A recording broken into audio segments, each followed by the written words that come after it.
ರಜೋಗುಣ ಸಮುದ್ಭವ, ರಜೋಗುಣದಿಂದ ಈ ಎರಡು ಹುಟ್ಟತ್ತೆ, ಕಾಮ ಮತ್ತು ಕ್ರೋಧ.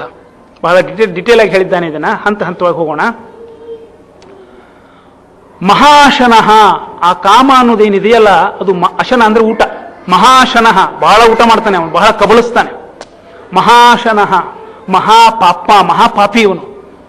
ವಿದ್ಧಿ ಏನಮಿಹ ವೈರಿಣಂ, ಅವನನ್ನ ಶತ್ರು ಅಂತ ತಿಳಿದುಕೋ, ವೈರಿ ಅಂತ ತಿಳಿದುಕೋ. ವಿದ್ಧಿ ಅಂದ್ರೆ ತಿಳಿದುಕೋ. ಏನು ಉತ್ತರ ಹೇಳಿದ ಹಾಗಾಯ್ತು. ಪ್ರಶ್ನೆ ಏನು ಕೇಳಿದ್ವಿ, ಉತ್ತರ ಏನು ಕೊಟ್ರು. ಯಾರಿಂದ ಪ್ರೇರಿತನಾಗಿ ಮನುಷ್ಯ ಪಾಪವನ್ನು ಮಾಡ್ತಾನೆ ಅಂತ ಪ್ರಶ್ನೆ ಕೇಳಿದ್ವಿ. ಅದಕ್ಕೆ ಉತ್ತರ ಹೇಳಿದ, ನೋಡಪ್ಪ, ರಜೋಗುಣದಿಂದ ಹುಟ್ಟಿರತಕ್ಕಂಥ ಕಾಮ ಮತ್ತು ಕ್ರೋಧ ಅಂತ ಇದೆ. ಅದರಿಂದಾಗಿ ಮನುಷ್ಯ ಎಲ್ಲ ಕೆಟ್ಟ ಕೆಲಸಗಳನ್ನು ಮಾಡ್ತಾನೆ. ಅದನ್ನ ವೈರಿ ಅಂತ ತಿಳಿದುಕೊಂಡು ಅದನ್ನು ದೂರ ಇರಿಸು ಅಂತ ಹೇಳ್ತಾನೆ. ಇವನು ಕೇಳುವವನಿಗೆ ಸಮಾಧಾನ ಆಗಲ್ಲ. ಕಾಮ ಕ್ರೋಧ ಅಂತಿರಲ್ಲ, ಅದರ ಮೂಲ ಏನು? ಕಾಮ ಕ್ರೋಧಗಳನ್ನು ಹುಟ್ಟಿಸೋದು ಯಾವುದು ಅಂತ ಹೇಳ್ತಾನೆ. ಆ ಪ್ರಶ್ನೆಗೆ ಮುಂದಿನ ಶ್ಲೋಕದಲ್ಲಿ ಉತ್ತರ ಕೊಡ್ತಾರೆ. ಆದ್ರೆ ಮುಂದಿನ ಶ್ಲೋಕಕ್ಕೆ ಹೋಗೋ ಮೊದಲು ಇಲ್ಲಿ ಕಾಮ ಏಷಃ ಕ್ರೋಧ ಏಷಃ ಅಂತ ಏಷಃ ಅನ್ನೋ ಶಬ್ದವನ್ನ ಎರಡು ಕಡೆಗೆ ಬಳಸಿದ್ದಾರೆ. ಅಲ್ಲಿ ಒಂದು ವಿಶೇಷ ಅರ್ಥ ಇದೆ, ಅದಕ್ಕೋಸ್ಕರ ಬಳಸಿದ್ದಾರೆ. ಅದನ್ನು ಹೇಳ್ಕೊಂಡು ಆಮೇಲೆ ಮುಂದಿನ ಶ್ಲೋಕಕ್ಕೆ ಹೋಗೋಣ. ಕಾಮ ಏಷಃ ಕ್ರೋಧ ಏಷಃ ಅಂತ ಹೇಳುವಲ್ಲಿ ಕೃಷ್ಣ ಹೇಳ್ತಾನೆ, ಕಾಮ ಕ್ರೋಧ ಅನ್ನೋದು ಬೇರೆ ಬೇರೆ ಅಲ್ವೇ ಅಲ್ಲ ಅಂತ ನಾವು. ಏಷಃ ಏಷಃ, ಅದೇನೇ ಇದು ಇದೇನೇ ಅದು, ಅದೇಂಗಪ್ಪ? ಕಾಮ ಕ್ರೋಧ ಒಂದ್ ಹೆಂಗಾಗೋಕ್ ಸಾಧ್ಯ ಅಂದ್ರೆ, ಮೂಲದಲ್ಲಿ ಕಾಮನೆ, ಕಾಮ ಅಂದ್ರೆ ಬಯಕೆ, ಇಚ್ಛೆ, ಅದು ಪೂರ್ಣವಾಗದೇ ಇದ್ದಾಗ ಕ್ರೋಧ ಅಲ್ವಾ? ಆದ್ದರಿಂದ ಕ್ರೋಧದ ಮೂಲ ಕಾಮವೇ. ಆದ್ದರಿಂದ ಕಾಮ ಏಷಃ ಕ್ರೋಧ ಏಷಃ, ಕ್ರೋಧ ಅಂತ ಮೇಲೆ ಕಂಡ್ರೂ ಕೂಡ ಮೂಲದಲ್ಲಿ ಅದು ಕಾಮವೇ ಅಂತ ಅನ್ನೋದನ್ನು ಹೇಳಲಿಕ್ಕೆ ಏಷಃ ಅನ್ನೋ ಶಬ್ದ ಎರಡು ಕಡೆ ಬಳಸಿದ್ದಾನೆ. ಅಂತೂ ಈ ಕಾಮ ಯಾವುದು ಹಾಗಾದ್ರೆ? ಕಾಮಕ್ರೋಧ ಅಂತ ಎರಡು ಹೇಳ್ದ. ಕಾಮಕ್ರೋಧಗಳಿಗೆ ಎರಡಕ್ಕೂ ಮೂಲ ಕಾಮನೆ. ಹಾಗಾದ್ರೆ ಕಾಮದ ಮೂಲ ಏನು? ಕಾಮದ ಸ್ವರೂಪ ಏನು?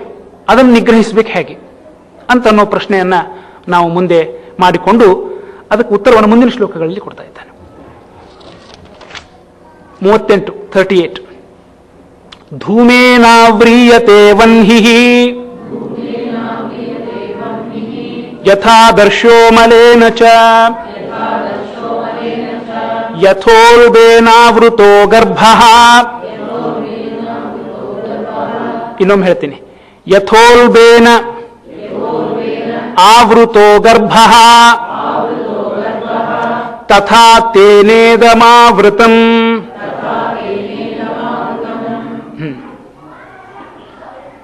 ಅವನು ಹೇಳ್ತಾನೆ, ಕಾಮ ಮೂರು ವಿಧವಾಗಿದೆ ಅಂತ ಹೇಳ್ತಾನೆ. ಕಾಮದ ಮೂಲ ಏನು ಅನ್ನೋ ಪ್ರಶ್ನೆ ನಾವಿನ್ನೂ ಮರ್ತಿಲ್ಲ, ಅದರ ಮುಂದಿನ ಶ್ಲೋಕದಲ್ಲಿ ಹೇಳ್ತಾನೆ. ಇಲ್ಲಿ ಕಾಮದ ಸ್ವರೂಪ ಏನು ಅಂತ ಹೇಳಿ ಆಮೇಲೆ ಅದರ ಮೂಲ ಮುಂದಿನ ಶ್ಲೋಕದಲ್ಲಿ ತಿಳಿಸ್ತಾನೆ. ಕಾಮದ ಸ್ವರೂಪ ಎಂಥದ್ದು ಅಂದ್ರೆ, ಕಾಮ ಮೂರು ವಿಧ ಅಂತ ಹೇಳ್ತಾನೆ ಕೃಷ್ಣ. ಹಿ ಕ್ಲಾಸಿಫೈಸ್ ಇಟ್ ಇನ್ 3 categories. ಸಾತ್ವಿಕ ಕಾಮ, ರಾಜಸಿಕ ಕಾಮ, ತಾಮಸಿಕ ಕಾಮ ಅಂತ ಕಾಮ ಮೂರು ವಿಧ. ಸಾತ್ವಿಕ ಕಾಮವು ಕೂಡ ಬಹಳ ಆದ್ರೆ ಅದು ಕೆಟ್ಟದ್ದೇ ಅಂತ ಹೇಳ್ತಾನೆ ಕೃಷ್ಣ. ಈಗ ಉದಾಹರಣೆ ಕೊಡಬೇಕು ಅಂದ್ರೆ, ಮನೆಯಲ್ಲಿ ವೃದ್ಧರು ಇರ್ತಾರೆ, ಅವರಿಗೆ ವಯಸ್ಸಾದ ಮೇಲೆ ಹೊತ್ತು ಹೋಗ್ತಿರೋದಿಲ್ಲ. ಏನ್ ಮಾಡಬೇಕು? ತಲೆಗೆ ಯೋಚನೆ ಬರುತ್ತೆ. ಏನು ಅಂದ್ರೆ, ಬೇಕಾದಷ್ಟು ದುಡ್ಡಿದೆ ಮಕ್ಕಳ ಹತ್ರ, ನನ್ಗೆ ತೀರ್ಥಯಾತ್ರೆ ಮಾಡಿಸ್ಕೊಂಡ್ಬರ್ಲಿ ಅಂತ. ಸರಿ, ಮಗ ಕರ್ಕೊಂಡು ಹೋಗಿ ರಾಮೇಶ್ವರ, ಕಂಚಿ, ಕಾಮಕೋಟಿ ಅದು ಇದು ಅಂತ ಹೇಳಿ ಎಲ್ಲ ಬದರಿ ತನಕನೂ ಓಡಾಡ್ಸ್ಕೊಂಡು ಬರ್ತಾನೆ. ಆಮೇಲೆ ಬಂದು ತಿರುಪತಿ ಆಗಬೇಕೋ, ತಿರುಪತಿ ಆಗಿಲ್ಲ, ತಿರುಪತಿಗೂ ಅಡ್ಡಾಡ್ಸ್ಕೊಂಡು ಬರ್ತಾನೆ. ಆಮೇಲೆ ಇನ್ನು ಮುಗಿದಿರೋದೇ ಅಲ್ಲ, ಮತ್ತೆ ಯಾವುದೋ ಮಂತ್ರಾಲಯ ಆಗಬೇಕು, ಅದಾಯ್ತು, ಗುರುವಾಯೂರ್ ಆಗಬೇಕು, ಏನು ಬೇಕಾದಷ್ಟು ಕ್ಷೇತ್ರಗಳಿದೆ. ಖಾಲಿ ಕೂತ್ಕೊಳ್ಳೆ ಮನೆಯಲ್ಲಿ ಎಲ್ಲರೂ ಹೋಗಬೇಕು ಅಂತ ಆಸೆ. ಅದಕ್ಕೋಸ್ಕರ ಮಕ್ಕಳನ್ನ ಪೀಡಿಸೋದು, ಎಲ್ಲರೂ ಕರ್ಕೊಂಡು ಹೋಗ್ರಿ. ಸಾತ್ವಿಕ ಆಸೆನೆ, ದೇವರ ದರ್ಶನ ಮಾಡಬೇಕು, ತೀರ್ಥಕ್ಷೇತ್ರಗಳಲ್ಲಿ ಹೋಗಬೇಕು ಅನ್ನೋ ಸಾತ್ವಿಕ ಆಸೆ. ಆದರೆ ಏನು ಮರೆತು ಬಿಡ್ತಾರೆ ಅಂದ್ರೆ, ಧಾರ್ಮಿಕ ಸಾಧನೆ ಪರಪೀಡಾಕರ ಅಲ್ಲ ಎಂದೆಂದು. ನಿಜವಾದ ಸಾಧನೆ ಆಂತರಿಕ. ಮನೆಯಲ್ಲೇ ಕೂತ್ಕೊಂಡು ಕಾಶಿ, ಕಂಚಿ, ರಾಮೇಶ್ವರ, ಬದರಿ ಎಲ್ಲ ನೋಡಬಹುದು ಹೃದಯದಲ್ಲಿ. ಯಾವಾಗಲೂ ಒಮ್ಮೆ ನೋಡಿ ಬಂದದ್ದನ್ನ ಧ್ಯಾನಿಸಬಹುದು. ಅನುಕೂಲ ಇಲ್ಲ ಅಂತ ಆದರೆ ಅವರಿಗೆ ಪದೇ ಪದೇ ಪೀಡಿಸಬಾರದು. ಇದು ಸಾತ್ವಿಕ ಬಯಕೆ ಆದರೂ ಕೂಡ ಅದು ಪರರಿಗೆ ಅಪಕಾರಿಯಾಗಿ ಉಪದ್ರವಕಾರಿಯಾಗಿ ಪರಿಣಮಿಸಬಹುದಾದಂಥ ಬಯಕೆಗೆ ಒಂದು ದೃಷ್ಟಾಂತ. ಎರಡನೆಯದ್ದು ರಜೋಗುಣದಿಂದ ಉದ್ದೀಪಿತವಾಗಿರತಕ್ಕಂಥ ಕಾಮ. ಅದಕ್ಕೆ ದೃಷ್ಟಾಂತ ಅಂದ್ರೆ ನಮ್ಮಲ್ಲಿ ಅನೇಕರಲ್ಲಿ ಇರಬಹುದಾದ ಕಾಮ ಏನು ಅಂದ್ರೆ ಸಮಾಜದಲ್ಲಿ ನನ್ನ ರೆಕಗ್ನೈಸ್ ಮಾಡಬೇಕು, ದೊಡ್ಡ ಪೊಸಿಷನ್ ಇರಬೇಕು, ಮ್ಯಾನೇಜರ್ ಅನ್ಸ್ಕೊಳ್ಬೇಕು, ಪೀಪಲ್ ಹ್ಯಾವ್ ಟು ತೋರಿಸ್ಬೇಕು, ನೋಡಪ್ಪ ಅಂಥವ್ರು ಇವರು ಅಂತ ತೋರಿಸ್ಬೇಕು, ಈ ಕಂಪನಿಯ ಓನರ್ ಇದ್ದಾರೆ ಅಥವಾ ಮ್ಯಾನೇಜರ್ ಇದ್ದಾರೆ ಅಂತ 4 ಜನರಲ್ಲಿ ಎದ್ದು ಕಾಣುವಂಥ ವ್ಯಕ್ತಿತ್ವ ಇರಬೇಕು. ನಮ್ಮ ಇಂಡಿಯನ್ಸಿಗೆ ಭಾಳ್ರಿ ಅದು ಏನಿದೆ, ಎಲ್ಲಿದ್ದೀರಿ ಏನು ಮಾಡ್ತೀರಿ ಅಂತ ಇಷ್ಟು ಕೇಳಿದ್ರೆ ಸಾಕು. ನಮ್ಮ ಮಕ್ಕಳು ಒಬ್ಬ ಡಾಕ್ಟರ್ ಇದ್ದಾನ, ಒಬ್ಬ ಇಂಜಿನಿಯರ್ ಇದ್ದಾನ, ಒಬ್ಬ IAS ಆಫೀಸರ್ ಇದ್ದಾನ, ಅವ್ರ ಮಕ್ಕಳು ಎಲ್ಲ ಡಾಕ್ಟರ್ ಇಂಜಿನಿಯರೇ ಆಗ್ಯಾರ. ಕೇಳಲೇಬೇಕು ಅಂತ ಏನಿಲ್ವೇ ಇಲ್ಲ, ಹೇಳ್ತಾ ಹೋಗೋದು ಹಂಗೇನೆ. ಹಂಗ ಡಾಕ್ಟರು ಇಂಜಿನಿಯರು IAS ಆಫೀಸರು ಅಂತ ಹೇಳ್ಕೊಳ್ಳೋ ಒಂದು ಆಶಾ, ದೊಡ್ಡವರು ನಾವು ಅನ್ನೋ ಒಂದು ಭ್ರಮೆ ಅದು ತಂದು ಕೊಡುತ್ತೆ ಅದು ಮನಸ್ಸಿಗೆ. ಇದೆಲ್ಲನೂ ರಾಜಸಿಕವಾದ ಆಸೆಗಳಿದೆ. ಸ್ಥಾನ ಮಾನ ಸಂಪತ್ತು ಇದರ ಬಯಕೆಗಳು. ಆಮೇಲೆ ತಾಮಸಿಕವಾದ ಬಯಕೆ ಮೂರನೇದ್ದು, ಅದು ಕೂಡ ರಜೋಗುಣದಿಂದಲೇ ಅಲ್ಲ ತಮೋಗುಣದಿಂದ ಉದ್ದೀಪಿತವಾಗಿರತಕ್ಕಂಥ ಕಾಮ. ಅದು ಏನು ಅಂದ್ರೆ ತೀರಾ ಪ್ರಾಣಿ ಸಹಜವಾದ ಬಯಕೆ, ಬರೀ ಇಂದ್ರಿಯಗಳ ತೃಪ್ತಿ.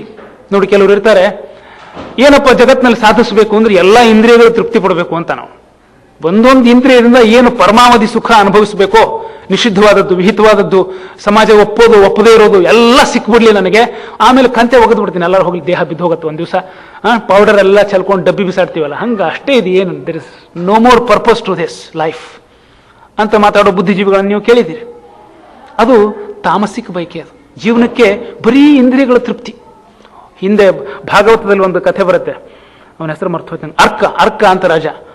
ಅವನಿಗೆ ತಿನ್ನೋ ಹುಚ್ಚು. ಎಷ್ಟು ತಿನ್ನೋ ಹುಚ್ಚು ಅಂದ್ರೆ ಸದಾ ತಿಂತಾನೆ ಇರಬೇಕು ಏನಾದ್ರೂ ಒಂದು. ಅವ್ರು ದೇಹ ತಡೆಯೋದಿಲ್ಲ. ವೈದ್ಯರು ಹೇಳ್ತಾರೆ ಸತ್ತೋಗ್ತೀಯ ಹಂಗಾರೆ ಏನ್ ಮಾಡ್ಬೇಕು? ಏನಿಲ್ಲ, ನೀನು ತಿಂದದನ್ನೆಲ್ಲ ಹೊರಗೆ ಹಾಕ್ಲಿಕ್ಕೆ ಏನಾರ ಒಂದು ಮಾರ್ಗ ಕಂಡ್ಕೋಬೇಕು. ಏನು ಮಾಡ್ಬೇಕು? ವಾಂತಿ ಮಾಡ್ತಾ ಇದ್ದ. ಚೆನ್ನಾಗಿ ತಿನ್ನೋದು, ಎಲ್ಲ ಹೊರಗೆ ಹಾಕೋದು, ಮತ್ತೆ ತಿನ್ನೋದು. ನೋಡೋರ್ಗೆ ಆಶ್ಚರ್ಯ ಆಗಬೇಕು, ಆದ್ರೆ ಅವನಿಗೆ ಅದೊಂದು ವ್ಯಸನ ಆಗ್ಬಿಟ್ಟಿತ್ತು. ಇಂದ್ರಿಯಗಳ ಚಾಪಲ್ಯ ಮನುಷ್ಯನನ್ನು ಎಲ್ಲಿವರೆಗೆ ಕೊಂಡೊಯ್ಯುತ್ತೆ ಅನ್ನೋದಕ್ಕೊಂದು ದೃಷ್ಟಾಂತ. ಸುಮ್ಮನೆ ಈ ನಾಲಿಗೆದ್ದು ಒಂದು ದೃಷ್ಟಾಂತ ಅಷ್ಟೇನೆ. ಎಲ್ಲಾದ್ರೂ ಸಾಕಪ್ಪ ಇನ್ನು ತಿನ್ನೋದು ನಿಲ್ಲಿಸ್ಬೇಕು ಅಂತ ನಮಗೆ ನಾವೇ ಹೇಳ್ಕೊಳ್ಳದೆ ಇದ್ರೆ ಆ ಚಾಪಲ್ಯ ಬಹಳ ದೂರಕ್ಕೆ ನಮ್ಮನ್ನು ಕೊಂಡೊಯ್ಯುತ್ತೆ. ಹಿಂಗೆ ಬರೀ ಇಂದ್ರಿಯಗಳ ಸುಖ ಸಿಕ್ಕರೆ ಸಾಕು, ನನಗೆ ಈ ಪ್ರಪಂಚದಲ್ಲಿ ಬದುಕಿದ್ದು ಬಾಳಿದ್ದು ಸಾರ್ಥಕ ಆಯ್ತು ಅಂತ ಯಾರಾದ್ರೂ ಅನ್ಕೋತಾ ಇದ್ರೆ ಅದು ತಾಮಸಿಕ. ಅದು ಹೀಗೆ ಈ ಕಾಮನೆಗಳು 3 ವಿಧ: ಸಾತ್ವಿಕ, ರಾಜಸಿಕ, ತಾಮಸಿಕ ಅಂತ. ಆ 3 ವಿಧವಾದ ಕಾಮನೆಗಳಿಗೆ ಒಂದೊಂದು ದೃಷ್ಟಾಂತವನ್ನು ಈ ಶ್ಲೋಕದಲ್ಲಿ ಕೃಷ್ಣ ಕೊಟ್ಟಿದ್ದಾನೆ. ಬಹಳ ಸೂಕ್ಷ್ಮವಾದ ವಿಶ್ಲೇಷಣೆ ಇದೆ ಅಲ್ಲಿ ನೋಡಿ. ಮೊದಲನೇ ಇದರಲ್ಲಿ ಧೂಮೇನ ಆವ್ರೀಯತೆ ವನ್ಹಿಹಿ ಅಂತ. ದೀಪ, ಒಳ್ಳೆ ಜ್ವಲಿಸ್ತಕ್ಕಂಥ ಬೆಳಕನ್ನ ಬೀರತಕ್ಕಂಥ ದೀಪ, ಅದರ ಮೇಲ್ಗಡೆ ಹೊಗೆ. ದೀಪಕ್ಕೆ ಕೆಲವು ಸಲ ನೀವು ಒಂದು ಗಾಜಿನ ಬುಡ್ಡಿಯಲ್ಲಿ ಇಟ್ಬಿಟ್ರೆ ಎಲ್ಲ ಕಪ್ಪು ಸುತ್ತಮುತ್ತಲು, ಒಳಗಡೆ ಬೆಂಕಿ ಇರುತ್ತೆ. ಆ ಬೆಂಕಿ ಪ್ರಕಾಶ ಚೆನ್ನಾಗಿ ಕಾಣೋದಿಲ್ಲ, ಯಾಕೆಂದ್ರೆ ಆ ಕಪ್ಪು ಹಿಡ್ಕೊಂಡ್ಬಿಟ್ಟಿರುತ್ತೆ ಗ್ಲಾಸಿಗೆಲ್ಲ. ಒಳಗಿರೋದು ಅಗ್ನಿನೇ ಆದ್ರೂ ಕೂಡ, ಜ್ಞಾನವೇ ಆದ್ರೂ ಕೂಡ ಹೊರಗೆ ಆವರಿಸಿರೋದೆಲ್ಲ ಕಪ್ಪು. ಹಂಗೆ ಕೆಲವು ಸಲ ಮನುಷ್ಯನನ್ನ ಈ ಕಾಮ ಬಯಕೆಗಳು ಅದು ಆವರಿಸ್ಕೊಂಡು ಬಿಡುತ್ತೆ. ಒಳಗಿರೋದು ಒಳ್ಳೆ ಚೇತನ, ಆ ಮೇಲಿಂದನ್ನ ತೆಗೆದು ಬಿಟ್ರೆ, ಯಾವುದೋ ಕಾರಣದಿಂದ ಅವನು ತನ್ನನ್ನ ಆ ಮೇಲಿನ ಬಯಕೆಗಳಿಂದ, ಆ ಇಚ್ಛೆಗಳಿಂದ ಬಿಡುಗಡೆಗೊಳಿಸ್ಕೊಂಡ್ರೆ ಪ್ರಕಾಶಮಾನವಾಗಿ ಉರಿತಾನೆ, ತನಗೂ ಹಿತ, ಲೋಕಕ್ಕೂ ಹಿತ. ಆದರೆ ಆ ಮೇಲಿರೋ ಕಪ್ಪಿದೆಯಲ್ಲ, ಇಂದ್ರಿಯಗಳ ಬಯಕೆಯ, ಇಂದ್ರಿಯಗಳನ್ನು ತೃಪ್ತಿಗೊಳಿಸುವ ಒಂದು ಅದಮ್ಯವಾದ ಇಚ್ಛೆ, ಅದು ಆ ಸ್ವರೂಪ ಪ್ರಕಾಶಗೊಳ್ಳಿಕ್ಕೆ ಬಿಡೋದೇ ಇಲ್ಲ. ಅದು ಧೂಮೇನ ಆವ್ರೀಯತೆ ವನ್ಹಿಹಿ ಅಂತ ಅನ್ನೋದು ಮೊದಲನೇದ್ದು. ಎರಡನೇದ್ದು ಯಥಾದರ್ಶೋ ಮಲೇನ ಚ. ಯಥಾ ಆದರ್ಶ, ಆದರ್ಶ ಅಂದ್ರೆ ಕನ್ನಡಿ, ಮಲೇನ ಚ, ಮಲ ಅಂದ್ರೆ ಹೊಲಸು. ಏನೋ ಧೂಳಿ ಕೂತ್ಕೊಂಡಿದೆ ಅನ್ಕೊಳ್ಳಿ, ಕನ್ನಡಿ ಮೇಲೆ ಏನೋ ಒಂದು ರಾಡಿ ಕೂತ್ಕೊಂಡಿದೆ ಅಂದ್ರೆ ಕನ್ನಡಿ ಗುಣ ಏನು? ಪ್ರತಿಬಿಂಬಿಸೋದು. ಆ ಗುಣನೇ ಅದರಿಂದ ಕಳೆದು ಹೋಗುತ್ತೆ. ಅದರಿಂದ ಸುಪ್ತವಾಗಿ ಆ ಗುಣ ಇದೆ ಆದ್ರೂ ಕೂಡ ಮೇಲ್ಗಡೆ ಎಲ್ಲ ಕೆಸರು ಮೆತ್ತಕೊಂಡಾಗ you don't see any reflection in the mirror ಅಲ್ವಾ? ಅದು ಎರಡನೇದಕ್ಕೆ ದೃಷ್ಟಾಂತ. ಅದು ನೀವು ಮೊದಲಿಂದಕ್ಕೂ ಎರಡನೇದಕ್ಕೂ ಹೋಲಿಸಿದ್ರೆ ಮೊದಲಿಂದಕ್ಕಿಂತ ಎರಡನೇದು ಹೆಚ್ಚು ಪ್ರಬಲ. ಗಾಳಿ ಬೀಸಿದಾಗ ಆ ಮೇಲಿರ್ತಕ್ಕಂಥ ಹೊಗೆ ಇದೆಯಲ್ಲ, ಅದು ಆಚೆ ಈಚೆ ಹೋಗಿ ಪುನಃ ಬೆಂಕಿ ಪ್ರಕಾಶಮಾನವಾಗಿ ಕಾಣಿಸ್ಕೊಳ್ಬಹುದು. ಆದರೆ ಗಾಳಿ ಬೀಸಿದ್ರೆ ಕನ್ನಡಿ ಮೇಲಿರೋ ಕೆಸರು ಹೋಗಲ್ಲ, ಅದನ್ನು ಒರೆಸಬೇಕು ಶ್ರಮಪಟ್ಟು. ಆದ್ದರಿಂದ ಮೊದಲಿನದಕ್ಕಿಂತ ಎರಡನೇದ್ದು ಹೆಚ್ಚು ಕೆಟ್ಟದ್ದು. ಮೂರನೇದ್ದು ಯಥಾ ಉಲ್ಬೇನ ಆವೃತೋ ಗರ್ಭ ಅಂತ ಮೂರನೇ ದೃಷ್ಟಾಂತ, ತಾಮಸಿಕವಾದ ಕಾಮನೆಗೆ ದೃಷ್ಟಾಂತ ಕೊಡ್ತಾ ಇದ್ದಾನೆ. ಗರ್ಭ, ತಾಯಿ ಗರ್ಭದಲ್ಲಿ ಉಲ್ಬ ಅಂತ ಕರೀತಾರೆ. ಆ ಗರ್ಭದ ಪೊರೆ, ಅದಕ್ಕೊಂದು ಕವಚ ಇರುತ್ತೆ, ಒಳಗಡೆ ಬೆಚ್ಚಿಗೆ ಅಂತ ಮಲ್ಕೊಂಡಿರ್ತದೆ ಅದು ಜೀವಿ, ಅಲ್ಲಿ ಏನಿಲ್ಲ, ಮೂತ್ರ ಅದು. ಅಂಥ ಇದರಲ್ಲಿ ಅದರ ಕಲ್ಪನೆ ಇರೋದಿಲ್ಲ, ಕತ್ತಲೆ ಒಳಗೆ, ಕೆಟ್ಟ ವಾಸನೆ, ಅಂಥಲ್ಲಿ ಅದು ಇಲ್ಲೇ ನನಗೆ ಹಿತವಾಗಿದೆ ಅಂತ ಮಲ್ಕೊಂಡಿರ್ತದೆ. ಅದು ಆ ಗರ್ಭದ ಪೊರೆ ಕಳಚೋ ತನಕನೂ ಅದಕ್ಕೆ ಹೊರಗಿನ ಬೆಳಕು, ಆ ಹೊಲಸಿಗಿಂತ ಅತಿರಿಕ್ತವಾದ ಪ್ರಪಂಚ ಇದೆ, ಚೆನ್ನಾಗಿರೋದು ಅನ್ನೋ ಪ್ರಜ್ಞೆ ಬರೋದಿಲ್ಲ ಅದಕ್ಕೆ. ಆದ್ದರಿಂದ ಉಲ್ಬೇನ ಆವೃತ ಗರ್ಭ, ಆ ಕವಚದಿಂದ ಆವೃತವಾಗಿರ್ತಕ್ಕಂತಹ ಗರ್ಭ ಏನಿದೆ ಅದು ಹೇಗೆ ಅವನನ್ನ ಒಳಗಿರೋ ಜೀವಿಯನ್ನ ಹಿಡಿದು ಇಡುತ್ತದೆ, ಹಾಗೆ ಈ ತಾಮಸಿಕವಾದ ಕಾಮನೆಗಳು, ಇಂದ್ರಿಯಗಳನ್ನ ತೃಪ್ತಿಪಡಿಸಬೇಕು ಅನ್ನುವಂಥ ಈ ಕಾಮನೆಗಳು ಆ ಜೀವಿಯನ್ನ ಗಟ್ಟಿಯಾಗಿ ಹಿಡಿದಿಡ್ತವೆ. ಒಳ್ಳೆ ಜೀವಿ, ಪ್ರತಿಯೊಂದು ಜೀವಿ ಸಚ್ಚಿದಾನಂದ ಸ್ವರೂಪಿಯವನು, ಸತ್ ಚಿತ್ ಆನಂದ ಅವನ ಗುಣ. ಅಂಥ ಶ್ರೇಷ್ಠ ಜೀವಿ ಅವನು ಉಲ್ಬೇನ ಆವೃತ ಗರ್ಭ, ಗರ್ಭದೊಳಗಿನ ಜೀವಿ ಹೇಗೆ ಆ ಹೊರಗಿನ ಕವಚ ಕಳಚೋ ತನಕನೂ ಅವನಿಗೆ ತಾನು ಎಲ್ಲಿದ್ದೇನೆ ಅನ್ನೋದ್ರದ್ದು ಕೂಡ ಅವನಿಗೆ ಇರೋದಿಲ್ವೋ, ಹಾಗೆ ತಾಮಸಿಕವಾದ ಪ್ರವೃತ್ತಿ, ಬರೀ ಇಂದ್ರಿಯ ಸುಖ ಅದರ ಬೆನ್ನು ಹತ್ತಿಕೊಂಡು ಹೊರಟಿರ್ತಕ್ಕಂಥ ಮನುಷ್ಯನಿಗೆ ಅದರಿಂದ ಆಚೆ ಇರತಕ್ಕಂಥ ವಿಕಾಸ ಮಾರ್ಗ, ಬೆಳಕಿನ ಮಾರ್ಗ, ಉನ್ನತದ ಮಾರ್ಗ ಅದು ಗೋಚರವಾಗೋದೇ ಇಲ್ಲ. ಅದು ತಮಸ್ಸಿನ ಸ್ಥಿತಿ. ಅದು ಹೀಗೆ ಮೂರು ವಿಧವಾದ ಕಾಮ ಉಂಟು ಅಂತ ಕಾಮದ ಸ್ವರೂಪವನ್ನ ಈ ಶ್ಲೋಕದಲ್ಲಿ ವಿವರಿಸಿದ್ದಾರೆ. ಧೂಮೇನಾವ್ರೀಯತೆ ವನ್ಹಿಃ ಯಥಾದರ್ಶೋ ಮಲೇನ ಚ ಯಥೋಲ್ಬೇನಾವೃತೋ ಗರ್ಭಃ ತಥಾ ತೇನೇದಮಾವೃತಂ. 40ನೇ ಶ್ಲೋಕ, 40th. ಇಂದ್ರಿಯಾಣಿ ಮನೋಬುದ್ಧಿಃ ಅಸ್ಯಾಧಿಷ್ಠಾನಮುಚ್ಯತೆ ಏತೈರ್ವಿಮೋಹಯತ್ಯೇಷಃ ಜ್ಞಾನಮಾವೃತ್ಯ ದೇಹಿನಂ. ಈಗ ಇದು ಒಂದು ಮಹತ್ವದ ವಿಷಯವುಳ್ಳಂತಹ ಶ್ಲೋಕ, ಸ್ವಲ್ಪ ಹೊತ್ತು ವಿವರಣೆ ಅಗತ್ಯ, ದಯವಿಟ್ಟು ಗಮನ ಇಟ್ಟು ಕೇಳಿ. ಮೊದಲು ಪ್ರಶ್ನೆ ಕೇಳಿದ್ವಿ ಅಲ್ಲ, ಕಾಮನ ಸೋರ್ಸ್ ಏನು, ಈಗ ಕಾಮನ ಸ್ವರೂಪ ಏನು ಅನ್ನೋದನ್ನ ನಾವು ಹಿಂದಿನ ಶ್ಲೋಕದಲ್ಲಿ ಹೇಳಿದ್ವಿ. ಅದಕ್ಕಿಂತ ಹಿಂದಿನ ಶ್ಲೋಕದಲ್ಲಿ ಎರಡು ಪ್ರಶ್ನೆ ಮಾಡಿಕೊಂಡಿದ್ವಿ. ಕಾಮ ಎಲ್ಲಿಂದ ಬರುತ್ತೆ, ಕಾಮನ ಸೋರ್ಸ್ ಏನು, ಮತ್ತು ಕಾಮನ ಸ್ವರೂಪ ಏನು. ಕಾಮನ ಸ್ವರೂಪ ಏನು ಅನ್ನೋದಕ್ಕೆ, ಕಾಮ ಯಾವ್ಯಾವ ರೀತಿ ಇರುತ್ತೆ ಅನ್ನೋದಕ್ಕೆ ಹಿಂದಿನ ಶ್ಲೋಕದಲ್ಲಿ ನೋಡಿದ್ವಿ. ಕಾಮದ ವಾಸಸ್ಥಾನ ಯಾವುದು, ಎಲ್ಲಿಂದ, what is the source of ಕಾಮ ಅನ್ನೋದನ್ನ ಈ ಶ್ಲೋಕದಲ್ಲಿ ಹೇಳ್ತಾ ಇದ್ದಾರೆ. ಈ ಶ್ಲೋಕದ ಸಾಮಾನ್ಯ ಅರ್ಥ ಮೊದಲು ಹೇಳಿ ಆಮೇಲೆ ವಿಶೇಷ ಅರ್ಥ ಮತ್ತು ಆ ಪ್ರಶ್ನೆಗೆ ಹೇಗೆ ಉತ್ತರ ಸಿಕ್ತು ಅನ್ನೋದನ್ನ ವಿವೇಚನೆ ಮಾಡೋಣ. ಇಂದ್ರಿಯಾಣಿ ಮನೋಬುದ್ಧಿ ಅಸ್ಯ ಅಧಿಷ್ಠಾನ ಮುಚ್ಯತೆ ಏತೈಃ ವಿಮೋಹಯತಿ ಏಷಃ ಜ್ಞಾನಮಾವೃತ್ಯ ದೇಹಿನಂ.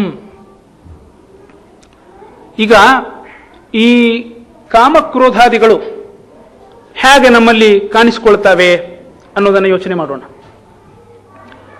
ಎರಡು ಕಾರಣದಿಂದ ಕಾಮಕ್ರೋಧಗಳು ಕಾಣಿಸಿಕೊಳ್ಳುತ್ತವೆ, ಎರಡು ಮೂಲಗಳಿಂದ. ಒಂದು ಮೂಲ ನಾವಿರೋ ಪರಿಸರ, ಇನ್ನೊಂದು ವಂಶವಾಹಿನಿಗಳು, ನಮ್ಮ ಶರೀರದಲ್ಲೇ ಇರತಕ್ಕಂಥ ಜೀನ್ಸ್ ಅನ್ನೋದು. ತಂದೆ ಬಹಳ ಸಿಟ್ಟಿನ ಸ್ವಭಾವದವನಾಗಿರ್ತಾನೆ, ಆ ಜೀನ್ನಿಂದಲೇ ಅವನಲ್ಲಿ ಸಿಟ್ಟಿನ ಸ್ವಭಾವ ಬಂದಿರಬಹುದು. ಅಥವಾ ಪರಿಸರದಲ್ಲಿ ಸಿಟ್ಟಿಗೆಳೋದ್ರಿಂದ we can get things done, ಹೆದರ್ತಾರೆ, ಕೆಲಸ ಮಾಡ್ತಾರೆ ಅನ್ನೋದನ್ನ ಕಲಿತುಕೊಂಡು ಆ ಸಿಟ್ಟನ್ನ ಸ್ವಭಾವವನ್ನಾಗಿ ಮಾಡಿಕೊಂಡಿರಬಹುದು. ಹೀಗೆ ಕ್ರೋಧ ಅನ್ನೋದು ಮತ್ತು ಕಾಮ ಅನ್ನೋದು ಇದು ಪರಿಸರದಿಂದ ಬರಲಿಕ್ಕೆ ಸಾಧ್ಯ. ನಮ್ಮ ಶರೀರದ ರಚನೆಯಲ್ಲೇನೆ ಅದಕ್ಕೆ ಕಾರಣವಾಗಿರ್ತಕ್ಕಂಥದ್ದು ಏನಾದರೂ ಇರಬಹುದು, ಅದರಿಂದಲೂ ಬರಲಿಕ್ಕೆ ಸಾಧ್ಯ. ಇವೆರಡಕ್ಕಿಂತಲೂ ಮಹತ್ವವಾದ ಮೂರನೇದ್ದೊಂದಿದೆ.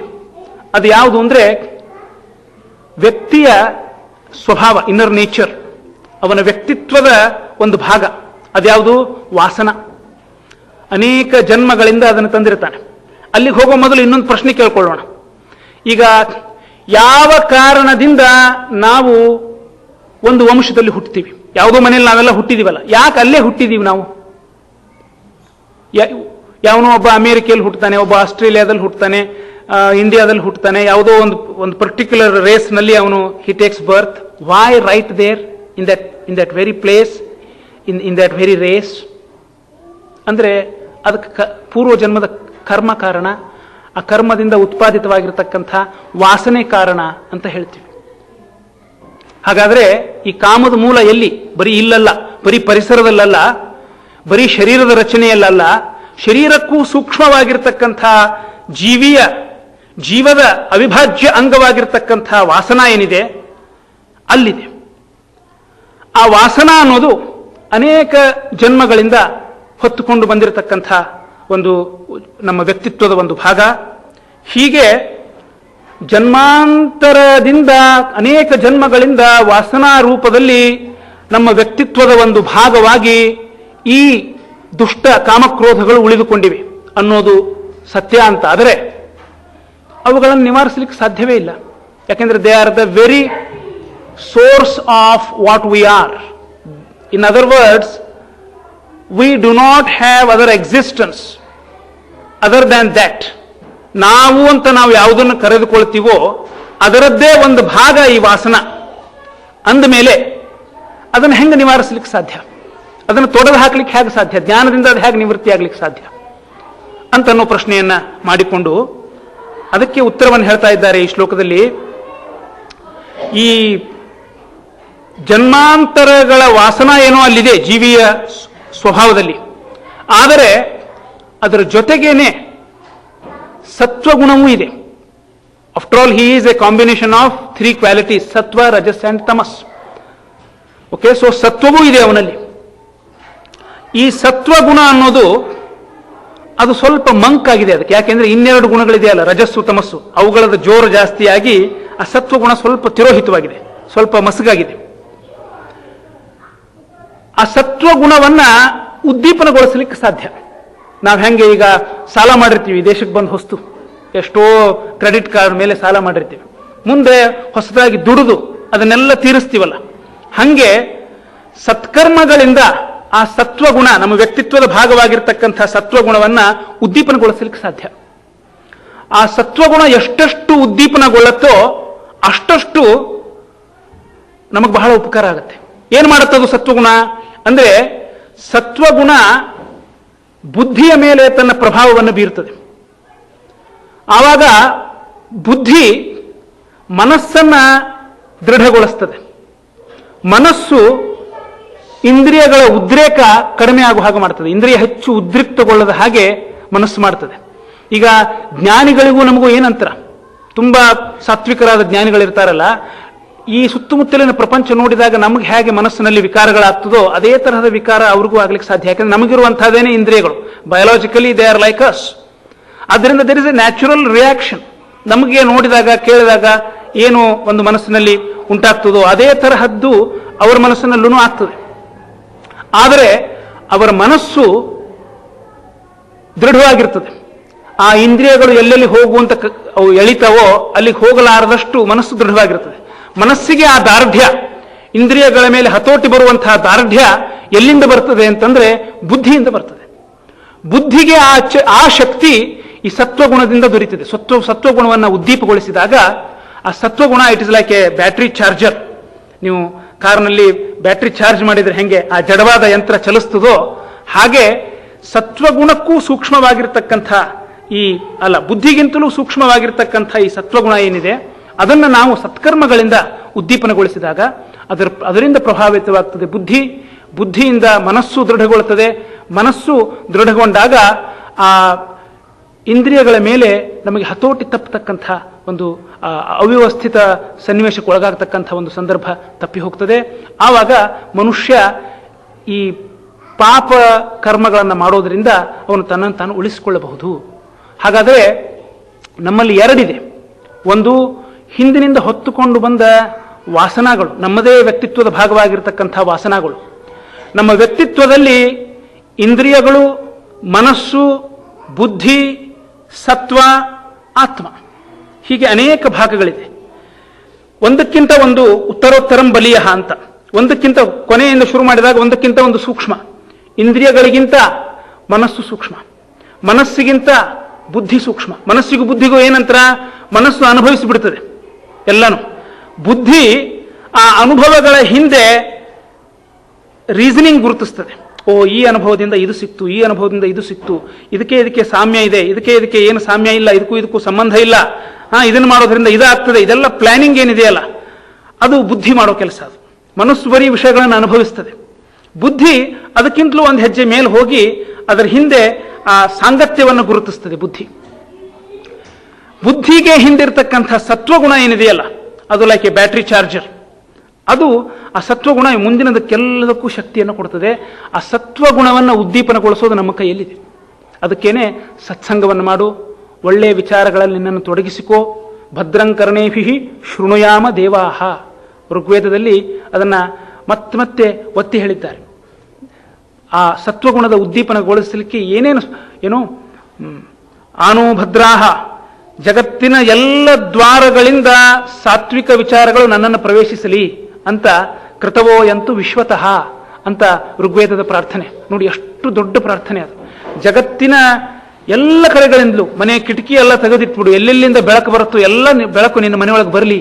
ಎಲ್ಲ ದ್ವಾರಗಳಿಂದ ಜ್ಞಾನ, ಆ ತಿಳುವಳಿಕೆಯ ಬೆಳಕು ನಿನ್ನನ್ನು ಪ್ರವೇಶಿಸಲಿ ಅಂತ ಋಗ್ವೇದದಲ್ಲಿ ಪ್ರಾರ್ಥನೆ ಮಾಡಿಕೊಂಡಿದ್ದಾರೆ.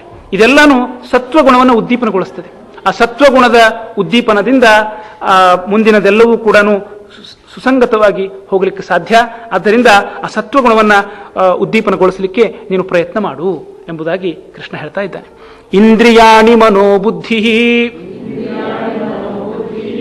ಅಸ್ಯಾಧಿಷ್ಠಾನ ಮುಚ್ಯತೆ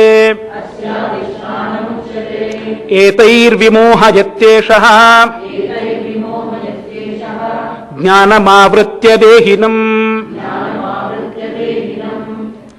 ಅದರಿಂದ ಪ್ರಶ್ನೆಗೇನು ಉತ್ತರ ಸಿಕ್ಕಾಗಾಯ್ತು? ಎಲ್ಲಿರುತ್ತೆ ಕಾಮ ಅಂದ್ರೆ ಎಲ್ಲದರಲ್ಲೂ ಇರುತ್ತೆ, ಆದ್ರೆ ಮೂಲತಃ ಇಲ್ಲಿರುತ್ತೆ. ಇಂದ್ರಿಯ ನೋಡಿ, ಸತ್ವದಿಂದ ಇಂದ್ರಿಯಕ್ಕೆ ಬಂದ್ವಿ ನಾವು, ಇಂದ್ರಿಯದಿಂದ ಸತ್ವಕ್ಕೆ ಹೋಗೋಣ. ಇಂದ್ರಿಯ ಏನ್ ಮಾಡುತ್ತೆ? ಮನಸ್ಸನ್ನು ಕೆರಳಿಸುತ್ತೆ. ಕಣ್ಣು ನೋಡುತ್ತೆ, ಎಲ್ಲೋ ಹೋದಾಗ ಟಾರ್ಗೆಟ್ ಅಲ್ಲೋ ಅಥವಾ ಸಿಯರ್ಸ್ ಅಲ್ಲೋ ಏನೋ ಒಂದು ಚಂದದ ಪದಾರ್ಥ, ಅದಕ್ಕೆ ಸಿಕ್ಕಾಪಟ್ಟೆ ದುಡ್ಡು, ಬಹಳ ಚೆನ್ನಾಗಿದೆ, ದುಡ್ಡು ಜಾಸ್ತಿ ಇದೆ, ಬೇಡ ಬಿಡು ಅನ್ಕೊಂಡು ಮತ್ತೆ ತಿರುಗಿ ಹೋಗ್ತಾನೆ. ಇಂದ್ರಿಯ ಕೆರಳಿಸುತ್ತದೆ ಮನಸ್ಸನ್ನ. ಇಂದ್ರಿಯ ಹೇಗೆ, ಒಂದು ದೃಷ್ಟಾಂತ ಅಷ್ಟೇ ಇದು. ಹಾಗೆ ಎಲ್ಲ ವಿಷಯ ಪದಾರ್ಥಗಳನ್ನ ಇಂದ್ರಿಯಗಳು ಕೆರಳಿಸ್ತವೆ. ಇಂದ್ರಿಯ ಮನಸ್ಸನ್ನು ಕೆರಳಿಸ್ತದೆ, ಮನಸ್ಸು ಬುದ್ಧಿಯನ್ನು ಕೆರಳಿಸ್ತದೆ, ಬುದ್ಧಿ ಸತ್ವವನ್ನು ಮಂಕಾಗಿಸ್ತದೆ. ಆವಾಗ ಇವನನ್ನ ಹಿಡಿದು ಎಳ್ಕೊಂಡು ಒಯ್ದು ಆ ಕೆಲಸ ಮಾಡಿಸ್ತದೆ. ಇದು journey from the other way to this end, gross to subtle. ಈ ಪ್ರಕ್ರಿಯೆಯಲ್ಲಿ ಮನುಷ್ಯನಿಗೆ ಮೂಲತಃ ಶತ್ರುವಾಗಿರತಕ್ಕಂಥದ್ದು ಕಾಮ. ಕಾಮಗಳಲ್ಲಿ 3 ವಿಧ ಅಂತ ಹೇಳಿದ್ನಲ್ಲ ನಾನು. ಏನೇ ಆಗಲಿ, ಆ ಕಾಮ ಅನ್ನೋದು ಅದೇನು ಮಾಡುತ್ತೆ ಅಂದ್ರೆ ಇಂದ್ರಿಯದಿಂದ ಮನಸ್ಸಿಗೆ ಇಟ್ ಗೆಟ್ಸ್ ಟ್ರಾನ್ಸ್ಫರ್ಡ್. ಕಾಮ ಅಂದ್ರೆ ಬಯಕೆ ಅಷ್ಟೇ, ಅದು ನನಗೆ ಬೇಕು ಅಂತ ಇಷ್ಟು ಶುರು ಆಗತ್ತೆ ಮೊದಲು. ಆಮೇಲೆ ನೋಡು, ಅವ್ರ ಮನೆಯಲ್ಲೂ ಇದೆ, ಇವ್ರ ಮನೆಯಲ್ಲೂ ಇದೆ, ಅದು ಇಲ್ಲದೆ ಇದ್ರನೇ ಒಂಥರ, ಈಗೆಲ್ಲ 4 ಜನರು ಇದ್ದಂಗಿರಬೇಕು ಅಂತೆಲ್ಲ. ಅದ್ರ ಹಿಂದೆ ಬುದ್ಧಿ, ಇದೆಲ್ಲಾನು ರೀಸನಿಂಗು. ಮನಸ್ಸು ಬೇಕು ಅನ್ನತ್ತೆ, ಬುದ್ಧಿ ಅದಕ್ಕೆ ಲಾಜಿಕ್ ಒದಗಿಸತ್ತೆ. ಆವಾಗ ಆ ಸತ್ವಗುಣ ಇರತ್ತಲ್ಲ, live with necessities, basics, minimum, simple living, high thinking ಅಂತೆಲ್ಲ ಅದು ಪಾಪ ಸತ್ವ ಹೇಳ್ಕೊಂಡು ಕೂತಿರತ್ತೆ. ಅದನ್ನ ದಬ್ಬಿಡುತ್ತೆ. ಅದು ಸುಮ್ಕೂಡು, ನಿನಗೇನು ತಿಳಿಯಲ್ಲ, ಅಮೆರಿಕೆಗೆ ಬಂದಿದ್ದೀವಿ, we need to live a luxurious life, what for we earn money ಅಂತ ಎಲ್ಲ ಸತ್ವವನ್ನ ಇದು ಮಂಕಾಗಿಸುತ್ತೆ. ಆವಾಗ ಆ ಸತ್ವದ ಹಿಂದಿರ್ತಕ್ಕಂಥ ಆತ್ಮ ಇರ್ತಾನಲ್ಲ, ಅವನು ಕಾರ್ ಇಟ್ಕೊಂಡು ಸಿಯರ್ಸಿಗೆ ಹೋಗ್ತಾನೆ, ಹೋಗೋದಂತೂ ತಗೊಂಡು ಬರ್ತಾನೆ. ಹಿಂಗೆ ಇಂದ್ರಿಯದಿಂದ ಆತ್ಮನ ತನಕ ಆ ಕಾಮ ಅನ್ನೋದು ಹೇಗೆ ಮನುಷ್ಯನನ್ನು ಕೊಂಡೊಯ್ಯತ್ತೆ ಅನ್ನೋದನ್ನ ಇಲ್ಲಿ ಹೇಳ್ತಾ ಇದ್ದಾರೆ. ಆದ್ದರಿಂದ ಮುಂದೆ ಅದಕ್ಕೆ ಉತ್ತರ ಏನು? ಒಮ್ಮೆ ಹೇಳಿದ್ದಾನೆ ಉತ್ತರ, ಇನ್ನೂ ಒಮ್ಮೆ ಹೇಳ್ತಾನೆ ಮುಂದಿನ ಶ್ಲೋಕದಲ್ಲಿ, ಅದನ್ನು ನೋಡೋಣ. 41-42 ವರ್ಸ್ ನಂಬರ್ 41 and 42. ತಸ್ಮಾತ್ ತ್ವಂ ಇಂದ್ರಿಯಾಣ್ಯಾದೌ ನಿಯಮ್ಯ ಭರತರ್ಷಭ ಪಾಪ್ಮಾನಂ ಪ್ರಜಹಿಹ್ಯೇನಂ ಜ್ಞಾನ ವಿಜ್ಞಾನ ನಾಶನಂ. ತಸ್ಮಾತ್ ತ್ವಂ ಇಂದ್ರಿಯಾಣ್ಯಾದೌ ನಿಯಮ್ಯ ಭರತರ್ಷಭ ಪಾಪ್ಮಾನ್. ಇದರಲ್ಲಿ ಇನ್ನೊಂದು ಶ್ಲೋಕ ಇದೆಯಾ, ಅದನ್ನು ಅಂದ್ಬಿಡೋಣ, ಎರಡು ಒಟ್ಟಿಗೆ ಹೇಳ್ತೀನಿ. ಕೊನೆ ಶ್ಲೋಕ ಅದು, ಎರಡನೇದ್ದು, 42ನೇದ್ದು. ಏವಂ ಬುದ್ಧೇ ಪರಂ ಬುದ್ಧ್ವಾ ಸಂಸ್ತಭ್ಯ ಆತ್ಮಾನಮಾತ್ಮನಾ ಜಹಿ ಶತ್ರುಂ ಮಹಾಬಾಹೋ ಕಾಮರೂಪಂ ದುರಾಸದಂ. ತಸ್ಮಾತ್, ಹೀಗೆಲ್ಲ ಇದ್ದಿದ್ದರಿಂದ, ತಸ್ಮಾತ್ ಅಂದ್ರೆ ಆದ್ದರಿಂದ. ನೋಡಿ, ಆದ್ದರಿಂದ ಅಂತ ಶುರು ಮಾಡಬೇಕಾದ್ರೆ ಹಿಂದಿನದನ್ನ ಮನಸ್ಸಿನಲ್ಲಿ ಇಟ್ಕೊಂಡಿದ್ದಾನೆ ಅಂತ ಅರ್ಥ. ಇಂದ್ರಿಯಾಣಿ ಆದವು ನಿಯಮ್ಯ, ಹೇ ಭರತರ್ಷಭ, ಭರತ ವಂಶದಲ್ಲಿ ಹುಟ್ಟಿರತಕ್ಕಂತಹ ಶ್ರೇಷ್ಠ ಅರ್ಜುನನೇ, ಇಂದ್ರಿಯಾಣಿ ನಿಯಮ್ಯ ಏನಂ ಪಾಪ್ಮಾನಂ ಜ್ಞಾನ ವಿಜ್ಞಾನ ನಾಶನಂ. ಎಲ್ಲ ಅವನಿಗೆ ಅಬ್ಜೆಕ್ಟಿವ್ಸ್. ಮಹಾನುಭಾವ ಅವನು, ಅವನಿಗೆ ಬಹಳ ವಿಶೇಷಣಗಳು ಬೇಕು ಅಂತ ಎಲ್ಲ ವಿಶೇಷಣಗಳು ಹೇಳ್ತಾ ಇದ್ದಾರೆ. ಎಂಥವನವನು? ಪಾಪ್ಮಾನಂ, ಪಾಪಿಯವನು. ಮತ್ತೆ ಜ್ಞಾನ ವಿಜ್ಞಾನ ನಾಶನಂ, ಜ್ಞಾನವನ್ನು ನಾಶ ಮಾಡುತ್ತೆ, ವಿಜ್ಞಾನವನ್ನು ನಾಶ ಮಾಡುತ್ತೆ. ಈ ಜ್ಞಾನ ವಿಜ್ಞಾನ ಅನ್ನೋದಕ್ಕೆ ಬೇರೆ ಬೇರೆ ಮತಗಳಲ್ಲಿ ಬೇರೆ ಬೇರೆ ಅರ್ಥ ಬರೆದಿದ್ದಾರೆ. ಯಾವುದೂ ಒಂದಕ್ಕೊಂದು ವಿರುದ್ಧವಾಗಿಲ್ಲ, ಎಲ್ಲ ಚೆಂದಾಗಿದೆ. ಜ್ಞಾನ ಅಂದ್ರೆ ಮಟೀರಿಯಲ್ ನಾಲೆಜ್, ವಿಜ್ಞಾನ ಅಂದ್ರೆ ಸ್ಪಿರಿಚುವಲ್ ನಾಲೆಜ್ ಅಂತ ಒಬ್ರು ಬರೀತಾರೆ. ಜ್ಞಾನ ಅಂದ್ರೆ ಜ್ಞಾನ ಎರಡೂ, spiritual as well as material. ವಿಜ್ಞಾನ ಅಂದ್ರೆ ವಿವೇಕ. ಜ್ಞಾನ ಬೇರೆ, ವಿವೇಕ ಬೇರೆ. ಆದ್ದರಿಂದ ಅಂತೂ ಮತ್ತೊಬ್ರು ಬರೀತಾರೆ. ಇನ್ನೂ ಒಂದು ಕಡೆಗೆ ಜ್ಞಾನ ಅಂದ್ರೆ ಪ್ರಾಪಂಚಿಕ ಜ್ಞಾನ, ವಿಜ್ಞಾನ ಅಂದ್ರೆ ನಾನೇ ಭಗವಂತ ಅನ್ನೋ ಜ್ಞಾನ, ಅಥವಾ ನಾನು ಭಗವಂತನ ದಾಸ ಅನ್ನೋ ಜ್ಞಾನ. ಹೀಗೆ ವಿಜ್ಞಾನ ಅನ್ನೋದಕ್ಕೆ ಅನೇಕ ಅರ್ಥಗಳನ್ನು ಬರೆದಿದ್ದಾರೆ. ಜ್ಞಾನ ವಿಜ್ಞಾನ ಈ ಏನಾಗತ್ತೆ ಅಂದ್ರೆ, ಯಾವನು ಇಂದ್ರಿಯಗಳ ದಾಸನಾಗಿ ಉಳಿತಾನೋ, ಕಾಮಕ್ಕೆ ಅಡಿಯಾಳಾಗಿ ಉಳಿತಾನೋ, ಅವನು ಇದನ್ನೆಲ್ಲ ಕಳ್ಕೊಳ್ತಾನೆ. He will lose all this fun. ತಿಳುವಳಿಕೆಯಿಂದ, ಜ್ಞಾನದಿಂದ ಏನು ಆನಂದ ಸಿಗತ್ತೆ ಮನುಷ್ಯನಿಗೆ, ಅದರಲ್ಲಿ ಅಗಾಧವಾದ ಸಂತೋಷ ಇದೆ. ಈ ಇಂದ್ರಿಯಗಳು ಆ ಆನಂದವನ್ನು ಲೂಟಿ ಮಾಡಲಿಕ್ಕೆ ನಿಂತವು. ಆದ್ದರಿಂದ ಅವನು ಕಂಟ್ರೋಲ್ ಮಾಡು ಅಂತ ಹೇಳ್ತಾನೆ. Hinduism doesn't stop one from entertaining himself, but teaches him to entertain well. Life is multi dimensional. So don't go only in one path, you will miss tremendously. ಇಂದ್ರಿಯಗಳು ಸುಖ ಅನುಭವಿಸು, ಅದರ ಜೊತೆಗೆ ಅದನ್ನು ಮೀರಿದ ಸುಖ ಇದೆ ಈ ಪ್ರಪಂಚದಲ್ಲಿ. ಬದುಕಿಗೆ ಅಷ್ಟರಿಂದ ಸಾರ್ಥಕ್ಯ ಇಲ್ಲ. You shouldn't be satisfied with that. It's not enough.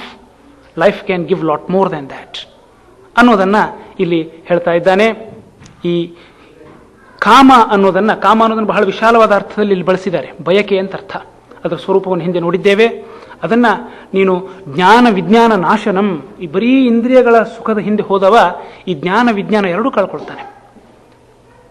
ಆದ್ದರಿಂದ ಅಂಥ ಆ ಕಾಮನನ್ನ ನೀನು ತಿಳುವಳಿಕೆಯಿಂದ ನಿಗ್ರಹಿಸು. ಇದಕ್ಕೂ ಕಾರಣ ಏನು? ಹೆಂಗೆ ನಿಗ್ರಹಿಸೋದು? ಇದನ್ನ ನಿಗ್ರಹಿಸಬೇಕಾದ್ರೆ ಏನು ಬೇಕು ಅಂದ್ರೆ ಜ್ಞಾನ ಬೇಕು. ಜ್ಞಾನ ಏನಂ ಅಂತ ಹಿಂದಿನ ಶ್ಲೋಕದಲ್ಲಿ ಹೇಳಿದ್ದದನ್ನೇನೆ. ತಿಳುವಳಿಕೆ ಇದ್ರೆ, ಸರಿಯಾದ ಜ್ಞಾನ ಇದ್ರೆ, ಆ ಜ್ಞಾನದ ಸಹಾಯದಿಂದ ಆ ಇಂದ್ರಿಯಗಳನ್ನು ನಿಗ್ರಹಿಸಿ ಜೀವನದಲ್ಲಿ ಉನ್ನತವಾದದ್ದನ್ನು ಸಾಧಿಸಬಹುದು ಎಂಬುದಾಗಿ ಹೇಳ್ತಾ ಇದ್ದಾನೆ. ಇಂದ್ರಿಯಗಳು ಮತ್ತು ನಮ್ಮ ಮನಸ್ಸು ಅವು ಒಟ್ಟೊಟ್ಟಿಗೆ ಇರ್ತವೆ. ಯಾವುದೂ ಕೆಟ್ಟದ್ದಲ್ಲ, ಯಾವುದೂ ಒಳ್ಳೆಯದಲ್ಲ. ಈಗ ನೋಡ್ರಿ, ದೇಶದ ಅಧ್ಯಕ್ಷ ಪ್ರೆಸಿಡೆಂಟ್ ಅವನು ಹೋಗ್ತಾ ಇರ್ತಾನೆ, ಮಧ್ಯದಲ್ಲಿ ಸುತ್ತಮುತ್ತಲು ಎಲ್ಲ ರಿಸರ್ವ್ ಪೊಲೀಸರದು ಜೀಪ್ಸು, ಅವು ಎಲ್ಲ ವ್ಯಾನು ಜೀಪ್ ಅವೆಲ್ಲ ಹೋಗ್ತಾ ಇರ್ತವೆ. ಮಧ್ಯದಲ್ಲಿ ಹೋಗ್ತಾ ಇರ್ತಾನೆ ಅವನು. ಒಬ್ಬ ಕಳ್ಳ ಇಡೀ ದೇಶಕ್ಕೆ ದೊಡ್ಡ ದರೋಡೆಗೋರ ಇದ್ರೆ ಅವನು ಸುತ್ತಮುತ್ತಲೂ ಪೊಲೀಸರು ಹೋಗ್ತಾ ಇರ್ತಾರೆ, ಮಧ್ಯದಲ್ಲಿ ಅವನು ಹೋಗ್ತಾ ಇರ್ತಾನೆ. ವ್ಯತ್ಯಾಸ ಏನು? ಆ ಪ್ರೆಸಿಡೆಂಟ್ ಹೇಳಿದ ಹಾಗೆ ಇವರೆಲ್ಲ ಪೊಲೀಸ್ ಅಧಿಕಾರಿಗಳು ಕೇಳ್ತಾರೆ, ಇವನು ವಶದಲ್ಲಿದ್ದಾರೆ ಅವರು. ಪೊಲೀಸ್ ಅಧಿಕಾರಿಗಳು ಹೇಳಿದ ಹಾಗೆ ಕಳ್ಳ ಕೇಳಬೇಕಲ್ಲಿ. ಇಷ್ಟೇ ವ್ಯತ್ಯಾಸ. ನೋಡ್ಲಿಕ್ಕೆ ಸೀನ್ ಒಂದೇನೆ, ಆದರೆ ಆಂತರಿಕವಾಗಿ ಎಂಥ ವ್ಯತ್ಯಾಸ ಇದೆ ಅಂದ್ರೆ, ಪ್ರೆಸಿಡೆಂಟ್ ಹೇಳಿದ ಹಾಗೆ ಪೊಲೀಸ್ ಆಫೀಸರ್ಸ್ ಕೇಳಬೇಕು, ಪೊಲೀಸ್ ಆಫೀಸರ್ಸ್ ಹೇಳಿದಾಗ ಕಳ್ಳ ಕೇಳಬೇಕು. ಇಂದ್ರಿಯಗಳಿಗೂ ಮನಸ್ಸಿಗೂ ಅಂಥದ್ದೇ ಒಂದು ಸಂಬಂಧ ಇದೆ. ಯಾವನು ಇಂದ್ರಿಯಗಳ ದಾಸ ಆಗ್ತಾನೆ, ಅವನು ಇಂದ್ರಿಯಗಳು ಎಲ್ಲೆಲ್ಲಿ ಎಳಿತಾವೆ ಅಲ್ಲಲ್ಲಿ ಹೋಗ್ತಾನೆ. ಆ ಹೊತ್ತಿಗೆ ಅದು ಡ್ರಗ್ ಬೇಕು ಅಂದ್ರೆ ಅವನು ಏನು ಬೇಕಾದಾಗಲಿ ಕೊಲ್ತಾನೆ, ಇದನ್ನ ಮಾಡ್ತಾನೆ. Is not in his own, is dragged from something else. ಇಂದ್ರಿಯಗಳ ವಶ ಆಗಿ ಹೋಗೋದು. ಅದನ್ನ ಕಂಟ್ರೋಲಲ್ಲಿ ಇಟ್ಕೊಂಡವನು ಚೆನ್ನಾಗಿ ಇಂದ್ರಿಯಗಳನ್ನು ಉಪಯೋಗಿಸ್ತಾನೆ, ಅದರಿಂದ ಆನಂದ ಅನುಭವಿಸ್ತಾನೆ. ಹಾಗೆ ಆ ಪ್ರೆಸಿಡೆಂಟ್ ಇದ್ದ ಹಾಗೆ ಅವನು ಹಿ uses them. He never claims ownership on them, but he uses each one of them intelligently. Bhagavad Gita ಕರ್ಮಯೋಗದ ರಹಸ್ಯವನ್ನು ಈ 3ನೇ ಅಧ್ಯಾಯದ ಮೂಲಕ ನಮಗೆ ತಿಳಿಸಿಕೊಟ್ಟಿದೆ. ಕರ್ಮದ ಅನಿವಾರ್ಯತೆ, ಹಿಂದಿನ ಉಪನ್ಯಾಸದಲ್ಲಿ ಯಜ್ಞದ ಕಲ್ಪನೆಯನ್ನು ನಾನು ವಿವರಿಸಿದ್ದೇನೆ. ಜೀವನವನ್ನು ಯಜ್ಞ ಅಂತ ನಡೆಸಿಕೊಳ್ಳುವುದು, ಕರ್ಮ, ಅಕರ್ಮ, ವಿಕರ್ಮ ಇವುಗಳ ಅಂತರ, ಜ್ಞಾನಿಯ ಕರ್ಮ, ಸಾಮಾನ್ಯನ ಕರ್ಮ, ಇಬ್ಬರೂ ಅಷ್ಟೇ ಬ್ಯುಸಿಯಾಗಿರ್ತಾರೆ. ಆದರೆ ಹಿಂದಿನ ಉದ್ದೇಶ ಬೇರೆ. ಲೋಕಕ್ಕೆ ಉಪಕಾರ ಆಗಲಿ ಅಂತ ಜ್ಞಾನಿ, ಸ್ವಾರ್ಥ ಈಡೇರಿಕೆಗೆ ಬರೀ ಸ್ವಾರ್ಥಕ್ಕೋಸ್ಕರ ಸಾಮಾನ್ಯ. ಹಿಂಗೆ ಜ್ಞಾನಿಯ ಕರ್ಮಕ್ಕೂ ಸಾಮಾನ್ಯನ ಕರ್ಮಕ್ಕೂ ಅಂತರ, ಜ್ಞಾನ ಕರ್ಮಗಳ ಸಂಬಂಧ, ಕರ್ಮ ಇಲ್ಲದೆ ಜ್ಞಾನ, ಕರ್ಮ ಇದ್ದು ಜ್ಞಾನ, ಜ್ಞಾನ ಇಲ್ಲದೆ ಕರ್ಮ. ಅನಂತರ ಕರ್ಮಯೋಗ. ಈ ಎಲ್ಲ ವಿಷಯಗಳನ್ನು ನಾವು 3ನೇ ಅಧ್ಯಾಯದಲ್ಲಿ ನೋಡಿದ್ದೇವೆ. ಕನ್ಕ್ಲೂಷನ್ನಲ್ಲಿ what all we have studied ಅನ್ನೋದನ್ನು ನಿಮ್ಮ ಸುಮ್ಮನೆ ಗಮನಕ್ಕೆ ತಂದು ಕೊಡ್ತಾ ಇದ್ದೇನೆ. ಕರ್ಮಯೋಗ ಅನ್ನೋ ಶಬ್ದ ಬಹಳ ಅರ್ಥಪೂರ್ಣವಾದ ಶಬ್ದ. ಅದು ಯೋಗ ಅಂದರೆ ಲಿಟ್ರಲ್ ಮೀನಿಂಗ್ ಈಸ್ ರಿಲೇಶನ್ಶಿಪ್, ಸಂಬಂಧ. ಯಾವುದರ ಸಂಬಂಧ ಯಾವುದಕ್ಕೆ ಅಂದರೆ, ಪ್ರಾಣಿ ಹಂತದಲ್ಲಿರ್ತಕ್ಕಂಥ ಮನುಷ್ಯನಿಗೆ ಸ್ವಲ್ಪ ಮೇಲ್ಮಟ್ಟದ ಈ ಇಂದ್ರಿಯ ತೃಪ್ತಿಯಿಂದ ಸ್ವಲ್ಪ ಮೇಲಿರುವ ಜಗತ್ತನ್ನ ಪರಿಚಯಿಸ್ತದೆ ಇದು ಸಂಬಂಧ. ಈ ಪ್ರಾಣಿಯಂತೆ ಇರ್ತಕ್ಕಂಥ ಮನುಷ್ಯನಿಗೆ ಆ ದೈವಿಕ ಅಂಶಗಳ ಸಂಬಂಧ, ದಟ್ ಹೋಲಿ ಟಚ್, ಅದನ್ನ ನಿರ್ಮಿಸ್ತಕ್ಕಂಥದ್ದು ಯೋಗ, ಕರ್ಮಯೋಗ. ಆದ್ದರಿಂದ ಇದಕ್ಕೆ ಕರ್ಮಯೋಗ ಅಂತ ಹೆಸರು. ಇತಿ ಶ್ರೀಮದ್ ಭಗವದ್ಗೀತಾಯಾಂ ಯೋಗಶಾಸ್ತ್ರೇ ಶ್ರೀಕೃಷ್ಣಾರ್ಜುನ ಸಂವಾದೆ ಕರ್ಮಯೋಗೋ ನಾಮ ತೃತೀಯೋಧ್ಯಾಯ. ಪ್ರತಿಯೊಂದು ಶಬ್ದ ಮಹತ್ವದ್ದು ಅದರಲ್ಲಿ. ಭಗವದ್ಗೀತೆ ಎಷ್ಟು ಸುಂದರವಾದ ಕಾವ್ಯ ಅಂದ್ರೆ, ಗೀತೆ ಮುಗಿಯುವಾಗ ಕೊನೆ ಸುಮ್ಮನೆ ಒಂದು ಲೈನ್ ಬರೆದ್ರೆ ಮುಗಿತಪ್ಪ ಗೀತೆ ಅಂತ ಬರೆದ್ರೆ ಅಲ್ಲಿ ಒಂದೊಂದು ಶಬ್ದಕ್ಕೆ ಅರ್ಥ ಇದೆ. ಇದು ಶ್ರೀಮದ್ ಭಗವದ್ಗೀತಾಸು ಉಪನಿಷತ್ಸು. ವೇದಾಂತ ಅನ್ನೋ ಸುಂದರವಾದ ಉದ್ಯಾನವನದಲ್ಲಿ ಉಪನಿಷತ್ತು ಅನ್ನೋ ಹೂಗಳನ್ನು ಆಯ್ದು ಒಂದು ಸುಂದರವಾದ ಪುಷ್ಪಗುಚ್ಛವನ್ನ ತಯಾರು ಮಾಡಿದ್ದಾರೆ. ಅದೇ ಶ್ರೀಮದ್ ಭಗವದ್ಗೀತೆ. ಇತಿ ಶ್ರೀಮದ್, ಯಾಕೆಂದ್ರೆ ಅಲ್ಲಲ್ಲಿ ಉಪನಿಷತ್ತಿನಲ್ಲಿರ್ತಕ್ಕಂಥ ಶ್ಲೋಕಗಳನ್ನು ಹಂಗೆ ಕೃಷ್ಣ ಉದಾಹರಿಸ್ತಾನೆ. Krishna never claimed Gita to be his own. ವೇದದಿಂದ ತಂದಿದ್ದಿದ್ದು, ಮುಂದಿನ ಅಧ್ಯಾಯದಲ್ಲಿ ಬರ್ತದೆ ಅದು. ಆದ್ದರಿಂದ ಶ್ರೀಮದ್ ಭಗವದ್ಗೀತಾಸು ಉಪನಿಷತ್ಸು. ಬ್ರಹ್ಮವಿದ್ಯಾಯಾಮ್, ಇದು ಸಾಧಾರಣವಾದ ವಿದ್ಯೆ ಅಲ್ಲಪ್ಪ, ಇದು ಬ್ರಹ್ಮವಿದ್ಯೆ. ಇದು ಜೀವನದ ಸಾರಭೂತವಾದ ಅಂಶಗಳನ್ನೇ ತಿಳಿಸಿಕೊಡ್ತಾ ಇದೆ. ಇದು ಮೋಕ್ಷವನ್ನ ದೊರಕಿಸಿಕೊಡಬಲ್ಲದು. ಯೋಗಶಾಸ್ತ್ರೇ, ನಿನಗೂ ಭಗವಂತನಿಗೂ ನಿನಗೂ ಈ ಇಂದ್ರಿಯಗಳ ಬಯಕೆಗಳಿಗಿಂತ ಉನ್ನತವಾದದ್ದಿದೆಯಲ್ಲ, ಅದಕ್ಕೂ ಸಂಬಂಧವನ್ನು ಕಲ್ಪಿಸ್ತಾ ಇದೆ. ಆದ್ದರಿಂದ ಇದು ಯೋಗಶಾಸ್ತ್ರ. ಇದು ಶ್ರೀ ಕೃಷ್ಣಾರ್ಜುನ ಸಂವಾದೆ. ಕೃಷ್ಣ ಭಗವಂತ, ಅರ್ಜುನ ಸಾಧಾರಣ ಮನುಷ್ಯರಿಗೆ ಪ್ರತಿನಿಧಿ. ಹೀಗೆ ನರನಾರಾಯಣರ ಸಂವಾದ. ನರನ ಪ್ರಶ್ನೆಗಳನ್ನ ನಾರಾಯಣನ ಮುಂದೆ, ಸಾಮಾನ್ಯ ಮನುಷ್ಯನ ಪ್ರಶ್ನೆಯನ್ನ ಭಗವಂತನ ಮುಂದೆ ಇಟ್ಟು ಅವನಿಂದ ಉತ್ತರವನ್ನ ದೊರಕಿಸಿಕೊಟ್ಟಿದ್ದಾನೆ. ಇಂಥ ಈ ಕರ್ಮಯೋಗೋ ನಾಮ ತೃತೀಯೋಧ್ಯಾಯ. ಆ ಭಗವಂತನ ಸುಂದರವಾದ ಅಡಿದಾವರೆಗಳಲ್ಲಿ ಈ ನನ್ನ ಅಲ್ಪ ಸೇವೆ, ಈ ನಮ್ಮೆಲ್ಲರ ಅಲ್ಪ ಸೇವೆ ಸಮರ್ಪಿತವಾಗಲಿ ಅಂತ ಭಕ್ತಿಯಿಂದ ಪ್ರಾರ್ಥಿಸಿ ಈ ಉಪನ್ಯಾಸವನ್ನು ಮುಕ್ತಾಯಗೊಳಿಸ್ತಾ ಇದ್ದೇನೆ. ಕೃಷ್ಣಾರ್ಪಣಮಸ್ತು.